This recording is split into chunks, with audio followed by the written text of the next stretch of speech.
हरे कृष्ण सगळ्यांना. संध्याकाळच्या जेवणाला काहीतरी स्पेशल होतं. त्याआधी सकाळी नाश्ता बनवला. आज नाश्त्यामध्ये ओट्स बनवले होते. सकाळी माझा मूड थोडा खराब होता, तुम्ही बघू शकतात कितीच खराब होता. कारण काल जे ब्लाऊज मी कट केलं होतं त्याच्यामध्ये स्लीव्ज बसणं खूप मुश्किल होतं, त्याच्यामुळे माझा मूड असा खराब झालेला होता.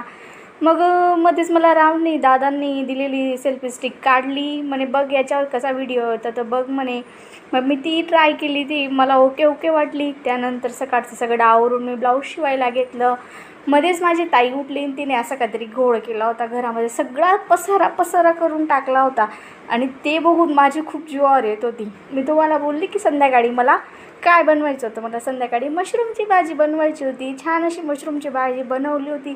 तुम्ही बघू शकतात किती छान दिसते आणि टेस्ट पण खूप छान होती. या जेवायला. मी काल काही ब्लाऊजची क्लिप घेऊ शकली नाही कंप्लीट झाल्याची, ती मी आज